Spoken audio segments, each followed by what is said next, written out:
Hello बच्चों, मैं सत्येंद्र यादव स्वागत करता हूं दोबारा से आपके अपने यूट्यूब चैनल पेपर हैकर पर। और आज हम, जैसे कल हमने हिस्ट्री का प्रैक्टिस सेट करा था बीए सेकंड सेमेस्टर के लिए, वैसे ही आज हम दूसरा प्रैक्टिस सेट शुरू करेंगे, जिसमें हम दिल्ली सल्तनत के बारे में और दिल्ली सल्तनत में कुतुबुद्दीन ऐबक के बारे में पढ़ते हुए चलेंगे।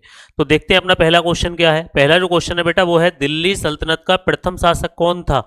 ऑप्शन है महमूद गजनबी, मोहम्मद गौरी, कुतुबुद्दीन ऐबक या बलबन। दिल्ली सल्तनत का पहला शासक कौन था। तो दिल्ली सल्तनत के बारे में थोड़ा सा अपन पढ़ते हैं, फिर इस क्वेश्चन को करते हैं। जैसे पहला जो क्वेश्चन है बेटा वो है कि दिल्ली सल्तनत कब से कब तक रहा। तो दिल्ली सल्तनत रहा 1206 से 1526 तक। दिल्ली सल्तनत कब से कब तक रहा, 1206 से 1526 तक। दिल्ली सल्तनत में कुल वंश कितने हुए बेटा। दिल्ली सल्तनत में कुल वंश जो हुए वो कितने हुए, 5। दिल्ली सल्तनत में कुल जो वंश हुए वो कितने हुए, 5। 5 वंश हुए। और 5 वंशों में पहला वंश कौन सा था, गुलाम वंश। और दूसरा वंश कौन सा था, खिलजी वंश। और तीसरा वंश कौन सा था, तुगलक वंश। और चौथा वंश कौन सा था, सैयद वंश।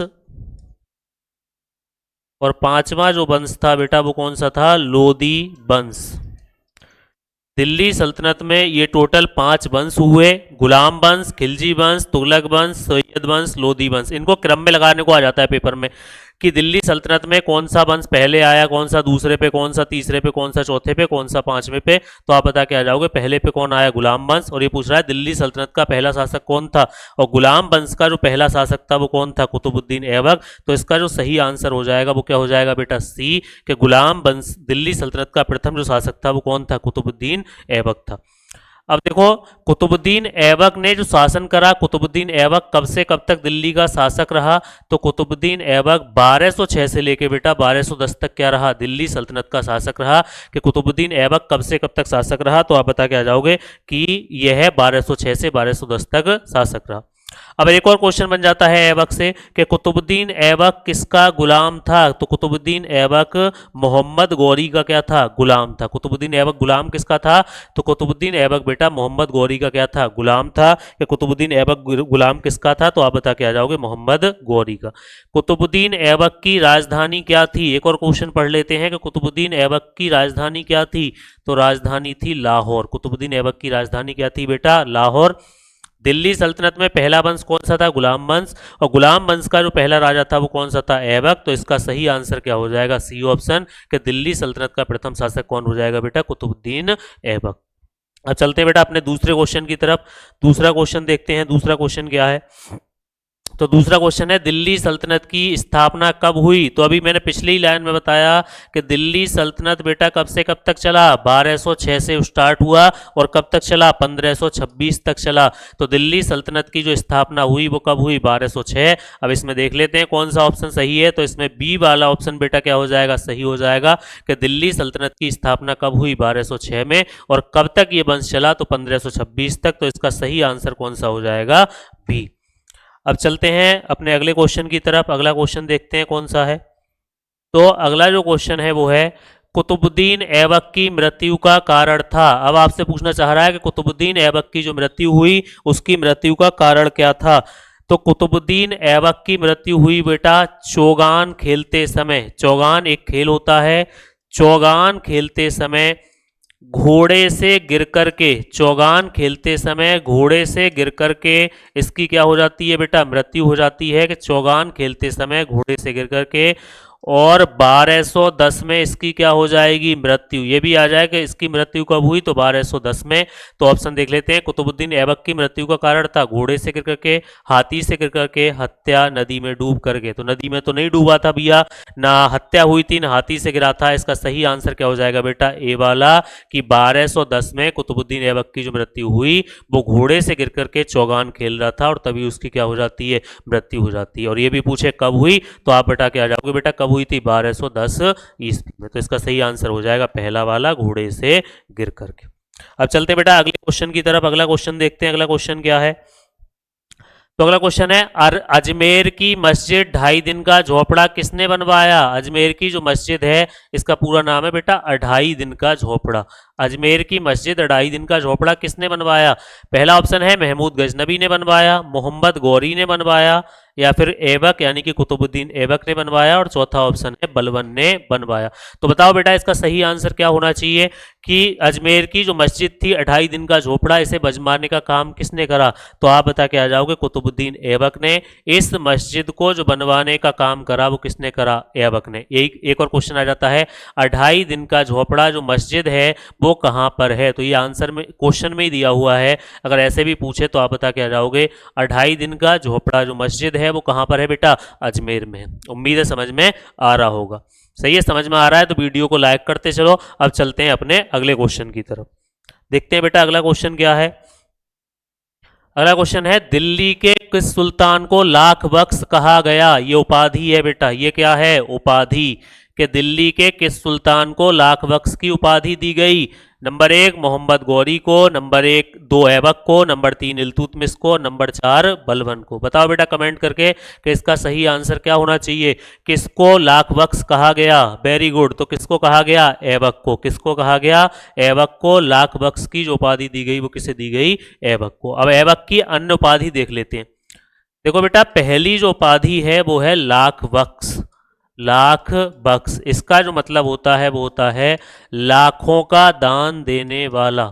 इसका जो मतलब है बेटा वो है लाखों का दान देने वाला।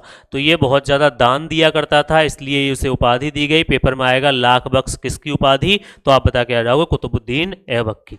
अब देखो इसकी एक और उपाधि थी पील बख्श। बहुत इंपॉर्टेंट है कि पील बख्श किसकी उपाधि थी, तो आप बता के आ जाओगे कुतुबुद्दीन ऐबक की। अब कुतुबुद्दीन ऐबक को पील बख्श क्यों कहा गया बेटा?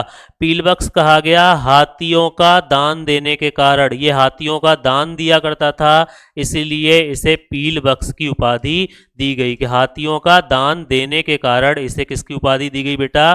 पील बख्श की उपाधि दी गई। एक उपाधि दी गई बेटा तीसरी इसे कुरान खां की। कुरान खां पूछेगा कुरान खां की उपाधि किसे दी गई, तो आप बता के जाओगे बेटा किसे दी गई? कुतुबुद्दीन ऐबक को। और कुरान खां क्यों कहा गया इसे? तो ये जो कुरान है उसे सुरीले स्वर में गाता था। सुरीले स्वर में गाता था। सही है बेटा, कौन से स्वर में गाता था? सुरीले स्वर में गाता था, इसलिए इसे कुरान खां की उपाधि दी गई। एक और उपाधि दी गई बेटा इसे हातिम द्वितीय की। हातिम द्वितीय की इसे उपाधि दी गई। और पेपर में पूछ लेगा हातिम द्वितीय की उपाधि इसे किसने दी थी? तो एक विद्वान थे मिनहाज करके, मिनहाज ने क्या करा था? इसे हातिम द्वितीय की उपाधि दी थी। सही है कि लाख बख्श किसकी उपाधि थी, तो आप बता के आ जाओ कुतुबुद्दीन ऐबक की। लाख बख्श क्यों कहा जाता था? लाखों का दान देने के कारण। पील बख्श किसकी उपाधि थी? कुतुबुद्दीन ऐबक की। क्यों कहा जाता था? हाथियों का दान देने के कारण बेटा कहा जाता था। कुरान खां क्यों कहा जाता था? सुरीले स्वर में गाता था। और कुरान खां किसे कहा जाता था, तो आप बता के जाओगे बेटा किसे कहा जाता था? कुतुबुद्दीन ऐबक को।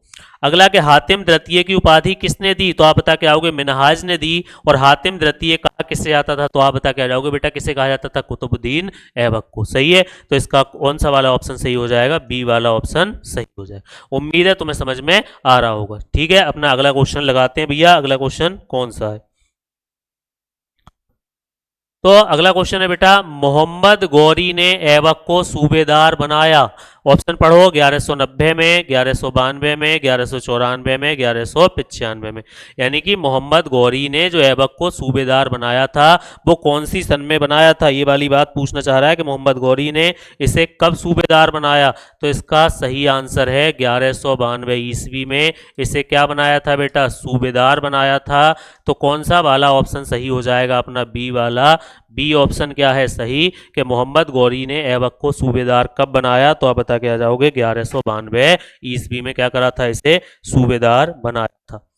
अब चलते हैं बेटा अपने अगले क्वेश्चन की तरफ। अगला क्वेश्चन देखते हैं कि ऐबक को दास के रूप में किसने खरीदा था। तो ऐबक बेटा गुलाम था, और ऐबक को जो गुलाम या दास के रूप में खरीदा वो किसने खरीदा?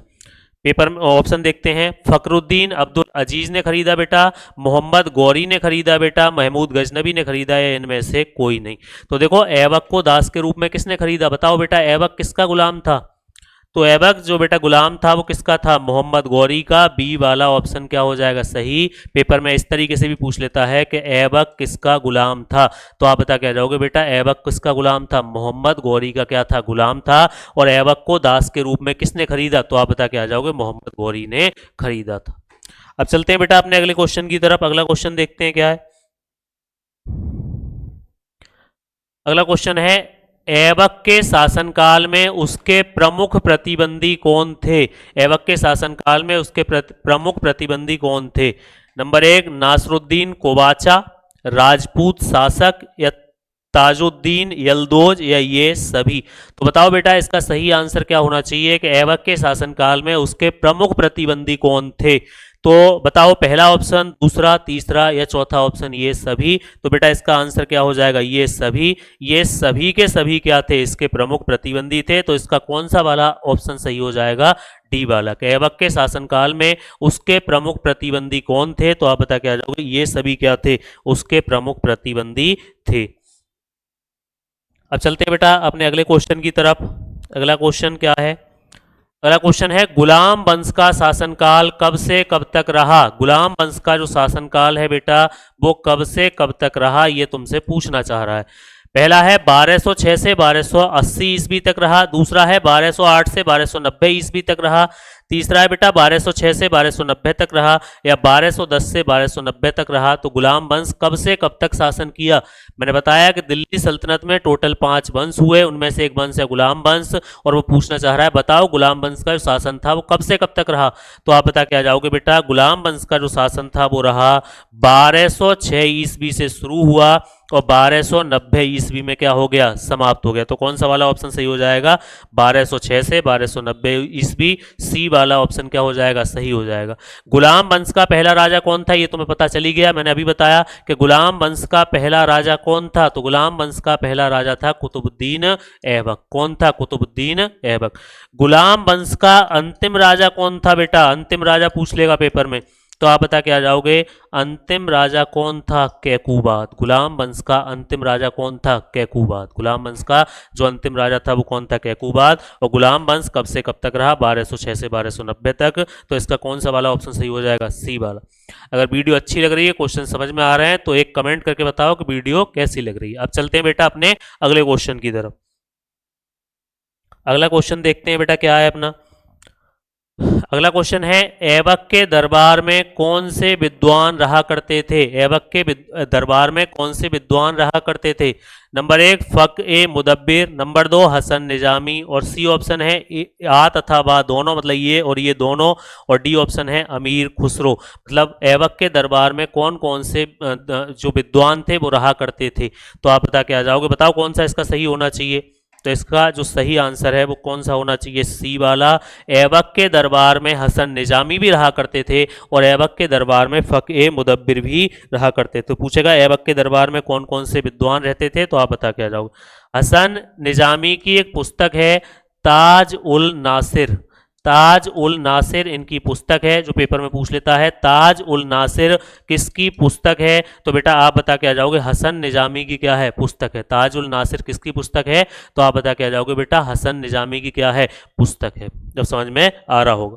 ठीक है बेटा, चलते हैं अपने अगले क्वेश्चन की तरफ, देखते हैं अगला क्वेश्चन कौन सा है।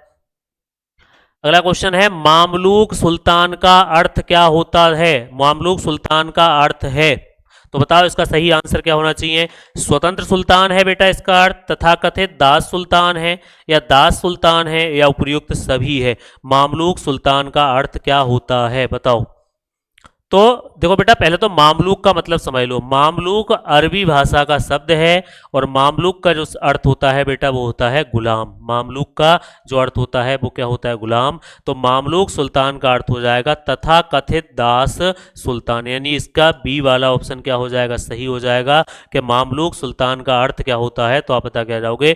तथा कथित दास सुल्तान। मामलूक बेटा अरबी भाषा का शब्द है और मामलूक का अर्थ होता है गुलाम।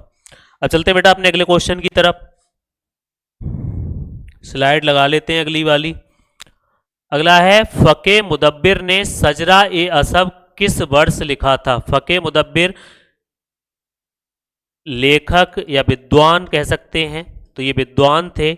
इनकी एक किताब है सजरा ए असब, सजरा ए असब, उसके बारे में पूछ रहा है कि इन्होंने सजरा ए असब को कब लिखा था। फ़क़ीह मुदस्सिर ने सजरा ए असब को कब लिखा बेटा?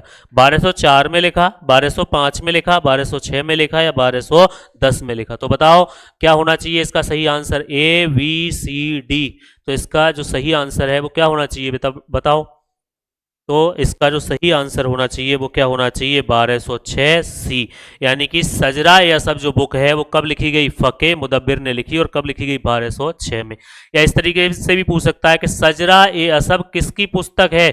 तो आप बता के आ जाओगे भैया सजरा ए असब जो लिखा वो किसने लिखा? फ़क़ीह मुदब्बिर ने। सजरा ए असब किसने लिखा? फ़क़ीह मुदब्बिर ने। और लिखा कब? तो आप बता के आ जाओगे 1206 में। और सी वाला ऑप्शन क्या हो जाएगा बेटा? इसका सही हो जाएगा। कब लिखा? 1206 में। और इसको लिखने का काम किसने करा था? फ़क़ीह मुदब्बिर ने। उम्मीद है तुम्हें समझ में आ रहा होगा। अब चलते हैं अपने अगले क्वेश्चन की तरफ। अगला क्वेश्चन है बेटा वो है कुतुबुद्दीन ऐबक ने अपना पहला वजीर किसे बनाया था? कुतुबुद्दीन ऐबक ने अपना पहला वजीर किसे बनाया था? तो आप बता के आ जाओगे बेटा कुतुबुद्दीन ऐबक ने जो पहला वजीर अपना बनाया था वो किसे बनाया था? फ़क़ीह मुदब्बिर को, इसामी को, हसन निजामी को या अमीर खुसरो को? तो बताओ कुतुबुद्दीन ऐबक ने, इधर हो जाता हूँ मैं साइड में, कुतुबुद्दीन ऐबक ने अपना पहला वजीर किसे बनाया था?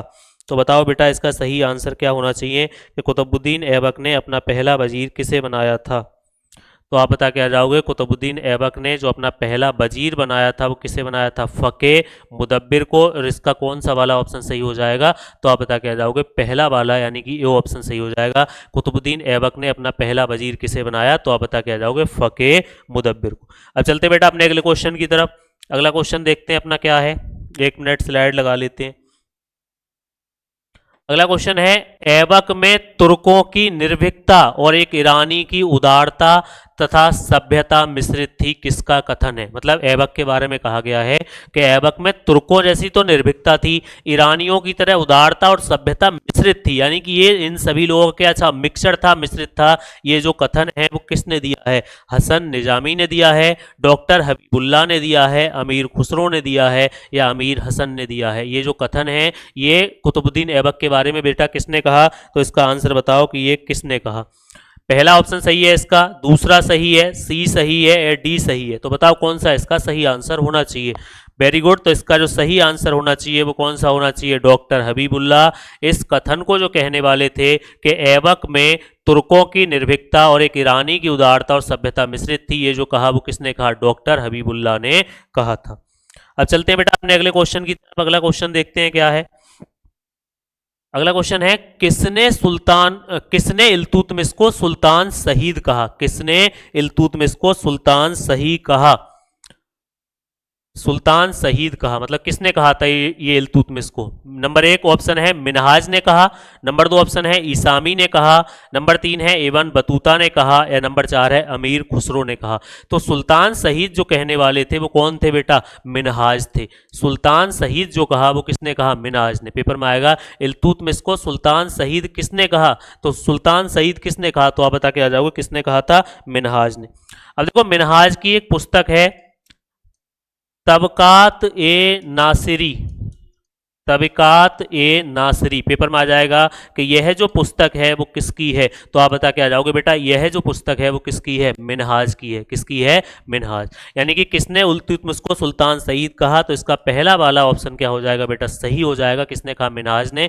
और इसी की पुस्तक है एक तबकात ए नासिरी। पूछेगा किसकी है तो आप बता के आ जाओगे किसकी पुस्तक है? मिनहाज की ये पुस्तक है। अब चलते हैं बेटा अपने अगले क्वेश्चन की तरफ। अगला क्वेश्चन है वो है कुतुबुद्दीन ऐबक को कहाँ दफनाया गया? कुतुबुद्दीन ऐबक को कहाँ दफनाया गया था? पहला ऑप्शन है दिल्ली में दफनाया गया, दूसरा ऑप्शन है अपना पड़ोसी जिला है बदायूं में दफनाया गया, तीसरा है लाहौर में दफनाया गया या चौथा है आगरा में दफनाया गया। कुतुबुद्दीन ऐबक को कहाँ दफनाया गया था बेटा? तो कुतुबुद्दीन ऐबक को जो दफनाया गया वो कहाँ पे दफनाया गया? लाहौर में। सी वाला ऑप्शन क्या हो जाएगा? सही हो जाएगा कि कुतुबुद्दीन ऐबक को कहाँ दफनाया गया? लाहौर में। यहीं से एक और क्वेश्चन पढ़ लेते हैं बेटा कि कुतुबुद्दीन ऐबक का मकबरा कहाँ स्थित है। तो कुतुबुद्दीन ऐबक का जो मकबरा है वो कहाँ पे स्थित है, लाहौर में। और लाहौर जो है वो वर्तमान में कहाँ पे पड़ता है, पाकिस्तान में। लाहौर वर्तमान में कहाँ पे पड़ता है, पाकिस्तान में। सही है कि कुतुबुद्दीन ऐबक को कहाँ दफनाया गया, लाहौर में। और कुतुबुद्दीन ऐबक का मकबरा कहाँ पर है, तो आप बता क्या जाओगे बेटा, मकबरा कहाँ पर हो जाएगा इसका, लाहौर। अब देखते हैं बेटा अपना अगला क्वेश्चन, उम्मीद है तुम्हें समझ में आ रहा होगा। अब अपने अगले क्वेश्चन की तरफ चलते हैं। अगला क्वेश्चन है वो है, निम्न में से किसने इल्तुतमिश को दास वंश का वास्तविक संस्थापक माना था। देखो दास वंश कह लो या गुलाम वंश कह लो, एक ही बात है। और गुलाम वंश या दास वंश का जो संस्थापक था या फाउंडर था वो कौन था बेटा, ऐबक। गुलाम वंश या दास वंश की जो स्थापना करी या संस्थापक जो था वो कौन था, ऐबक। तो ये कहा जा रहा है कि किसने इल्तुतमिश को दास वंश का वास्तविक संस्थापक माना।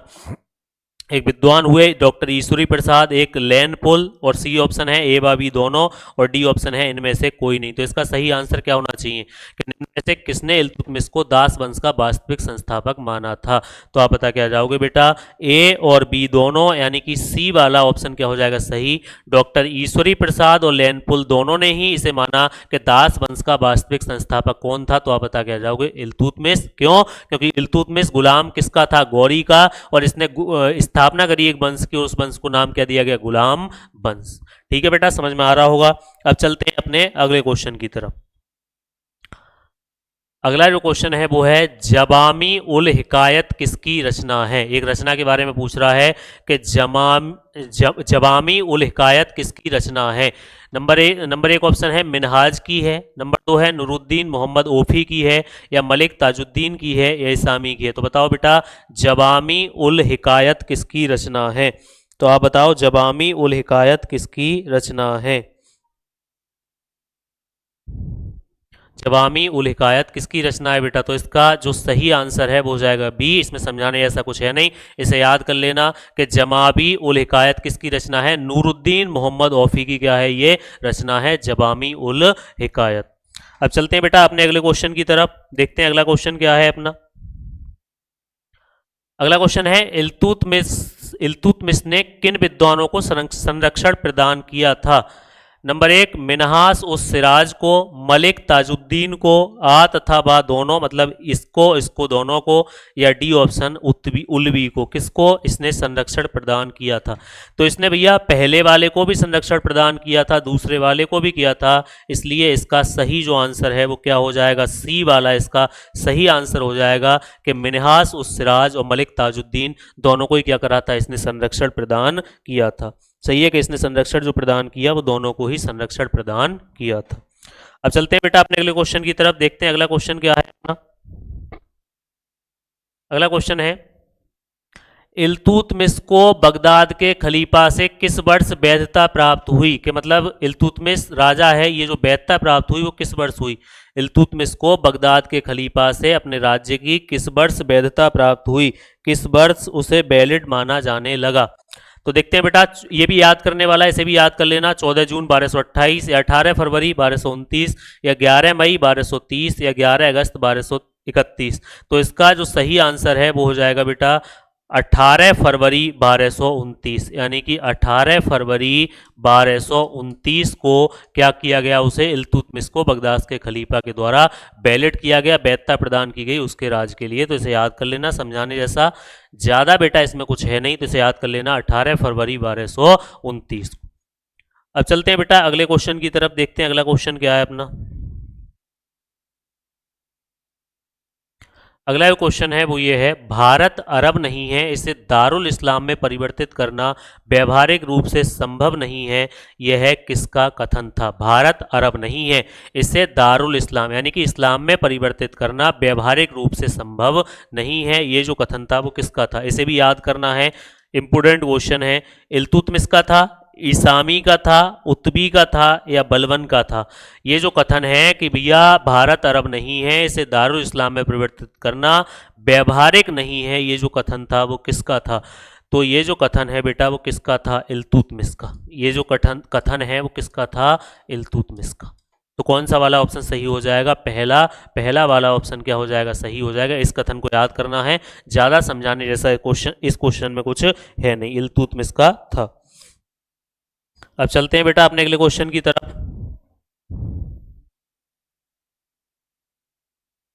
अगला क्वेश्चन है, ऐबक ने सिंध के गवर्नर, सिंध का गवर्नर था बेटा कुबाचा, सिंध के गवर्नर कुबाचा से किसका विवाह किया था? अपनी पुत्री का विवाह किया, अपनी बहन का विवाह किया, भतीजी का किया, भांजी का किया। सबके रिश्ते आ गए यहाँ पे कि पुत्री का किया, बहन का किया, या भतीजी का किया, या भांजी का किया। तो जो गवर्नर कुबाचा था, इसने कुतुबुद्दीन ऐबक ने इससे अपनी बहन की क्या करी थी? शादी करी थी। तो बी वाला ऑप्शन क्या हो जाएगा बेटा? सही हो जाएगा कि ऐबक ने सिंध के गवर्नर कुबाचा से विवाह किया। यह मतलब किससे विवाह किया? पुत्री का विवाह किया था कुबाचा से, बहन का या भतीजी का? तो आप बता के जाओगे बेटा कौन सा वाला ऑप्शन सही हो जाएगा? बहन का विवाह किया था। अब चलते हैं बेटा अपने अगले क्वेश्चन की तरफ। अगला क्वेश्चन है, मकबरों का पितामह किसे कहा जाता है? मकबरों का पितामह किसे कहा जाता है? कुतुबुद्दीन ऐबक को, बलबन को, इल्तुतमिश को, या रजिया को? जो मकबरों का पितामह है वो किसे कहा जाता है? तो आप बता के आ जाओगे बेटा, मकबरों का जो पितामह है वो किसे कहा जाता है? कुतुबुद्दीन ऐबक को। मकबरों का पितामह किसे कहते हैं? कुतुबुद्दीन ऐबक को। और ऐबक का जो मकबरा है वो कहाँ पर है? जब मकबरों का पितामह कह रहे हैं तो मकबरा जो है इसका वो कहाँ पे है बेटा? लाहौर में है। कुतुबुद्दीन ऐबक का जो मकबरा है वो कहाँ पे है बेटा? लाहौर में है। सही है कि इसका जो मकबरा है वो कहाँ पे है? लाहौर में है। अब चलते हैं अगले क्वेश्चन की तरफ।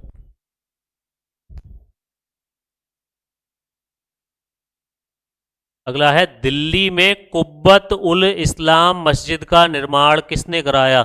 दिल्ली में एक मस्जिद है कुब्बत उल इस्लाम मस्जिद, इसका निर्माण किसने कराया? गौरी ने कराया, इल्तुतमिश ने कराया, या कुतुबुद्दीन ऐबक ने कराया, ये बेटा गजनवी ने कराया? सही है। देखो एक क्वेश्चन तो यहीं से बन गया कि कुब्बत उल इस्लाम मस्जिद कहाँ पर है? तो आप बता के आ जाओगे बेटा कहाँ पर है? ये जो मस्जिद है ये कहाँ पर है? दिल्ली में। और इसका निर्माण किसने कराया? तो बताओ इसका सही आंसर क्या होना चाहिए? तो आप बता के आ जाओगे, इसका निर्माण जो कराया वो सी वाला ऑप्शन सही है। इसका जो निर्माण कराया वो किसने कराया? कुतुबुद्दीन ऐबक ने कराया था। अब देखो कुब्बत उल इस्लाम मस्जिद से एक और क्वेश्चन आ जाता है, पेपर में पूछेगा, उत्तर भारत की पहली मस्जिद कौन सी थी? उत्तर भारत में पहली मस्जिद कौन सी बनी? तो आप बता के आ जाओगे बेटा, उत्तर भारत की पहली जो मस्जिद है वो कौन सी है? तो आप बता के आ जाओगे, उत्तर भारत की पहली जो मस्जिद है वो कौन सी है? कुब्बत उल इस्लाम। को उत्तर भारत की पहली जो मस्जिद बनी वो कौन सी है? कुब्बत उल इस्लाम मस्जिद। और कुब्बत उल इस्लाम मस्जिद बेटा है कहाँ पे? दिल्ली में। और इसे जो बनवाने का काम करा वो किसने करा? कुतुबुद्दीन ऐबक ने। अब देखो एक और क्वेश्चन पढ़ लेते हैं।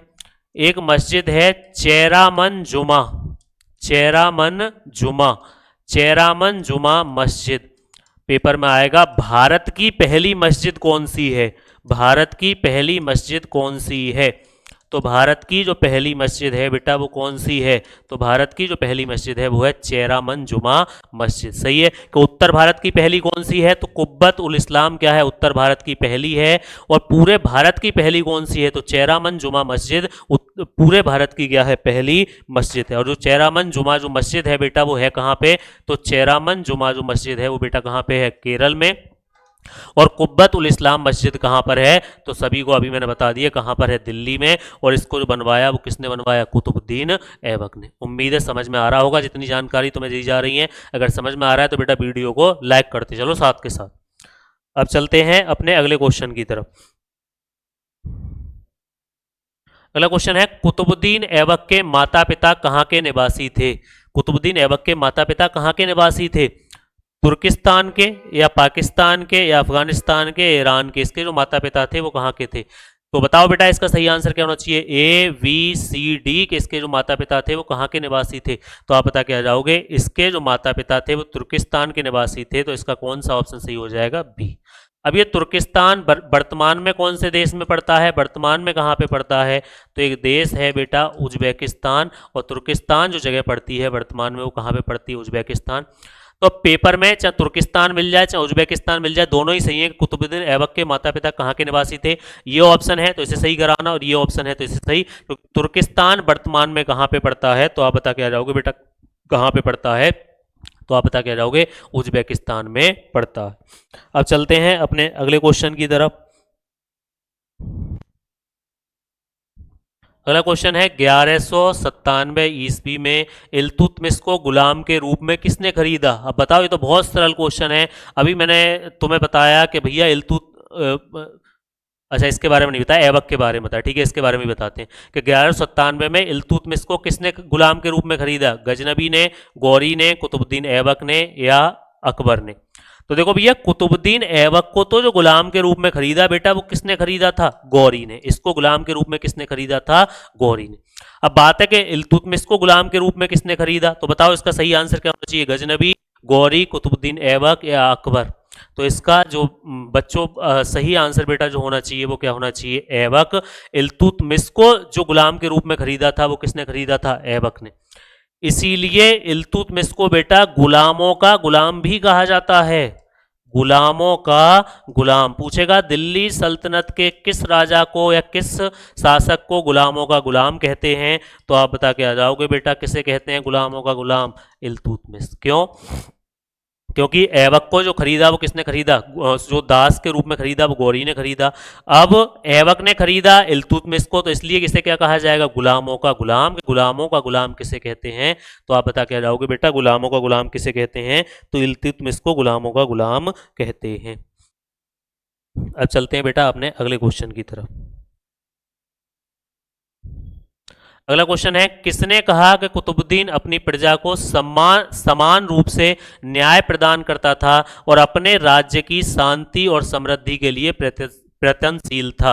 किसने कहा था कि कुतुबुद्दीन, ये जो कथन है यहाँ से, कि अपनी प्रजा को समान रूप से न्याय प्रदान करता था और अपने राज्य की शांति और समृद्धि के लिए प्रयत्नशील था, तो बताओ ये जो कथन है वो किसने कहा। पहला ऑप्शन है हसन निजामी ने कहा, दूसरा ऑप्शन है बेटा हबीबुल्ला ने कहा, तीसरा ऑप्शन है मिनहाज ने कहा, या चौथा ऑप्शन है मोहम्मद गौरी ने कहा। तो बताओ सोच के इसका सही आंसर क्या होना चाहिए कि ये जो कहा था इसे वो किसने कहा था, क्या होना चाहिए इसका सही आंसर। तो इसका जो सही आंसर होना चाहिए वो क्या होना चाहिए, ए। ये जो कथन है वो किसने कहा, हसन निजामी ने। अब इसमें भी ज़्यादा कुछ नहीं है, इसे भी तुम याद कर लेना। ये कथन आएगा पूरा पेपर में और ऐसे ही 4 ऑप्शन मिलेंगे और पूछेगा बताओ ये कुतुबुद्दीन ऐबक के बारे में किसने कहा था, तो आप बता के आओगे हसन निजामी ने कहा था।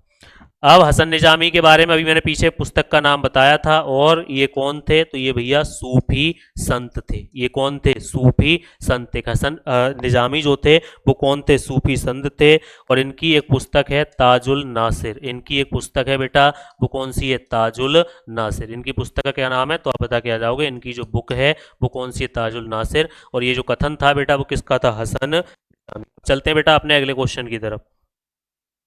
अगला क्वेश्चन है, इल्तुतमिश किसका दामाद था। इल्तुतमिश किसका दामाद था, ऐबक का दामाद था, या आराम शाह का दामाद था, या मोहम्मद गौरी का दामाद था, या महमूद गजनबी का दामाद था। तो पूछ रहा है बेटा इल्तुतमिश किसका दामाद था, तो आप बताओ इल्तुतमिश जो दामाद था वो किसका था। तो इल्तुतमिश बेटा कुतुबुद्दीन ऐबक का क्या था, दामाद था। कुतुबुद्दीन ऐबक की जो बेटी की शादी हुई वो किससे हुई थी, इल्तुतमिश से। तो इसका कौन सा ऑप्शन सही हो जाएगा, पहला वाला, कि इल्तुतमिश किसका दामाद था। तो आप बता के आ जाओगे किसका दामाद था, कुतुबुद्दीन ऐबक का क्या था बेटा, दामाद था। अब चलते हैं अपने अगले क्वेश्चन की तरफ। किसने कहा था कि मोहम्मद गौरी चाहता था कि ऐबक भारत में उसका उत्तराधिकारी बने। मतलब ये जो लाइन है कि मोहम्मद गौरी चाहता था कि कुतुबुद्दीन ऐबक भारत में उसका उत्तराधिकारी बने, उसके राजपाट को संभाले, ये किसने कहा था। प्रोफेसर हबीबुल्ला ने कहा था, डॉक्टर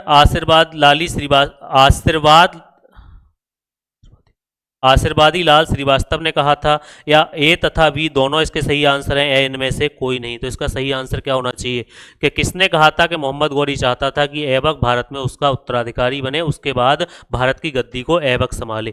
तो इसका सही आंसर क्या हो जाएगा, ए व बी दोनों। प्रोफेसर हबीबुल्ला ने भी ये बात कही, डॉक्टर आशीर्वादी लाल श्रीवास्तव ने भी ये बात कही। तो इसका सही ऑप्शन कौन सा हो जाएगा, सी, कि ये जो कथन था वो किसने कहा, सी। अब इसमें समझाने ऐसा कुछ है नहीं, इसे भी बेटा क्या कर लेना, याद कर लेना। अब चलते हैं अपने अगले क्वेश्चन की तरफ, बस 2-3 क्वेश्चन और बचे हैं बेटा।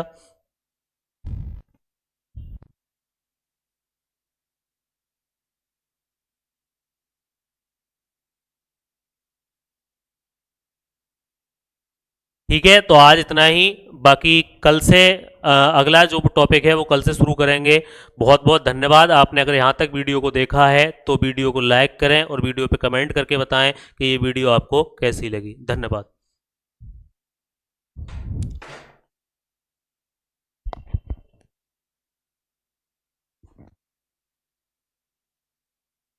अरे बंद करिए उसे।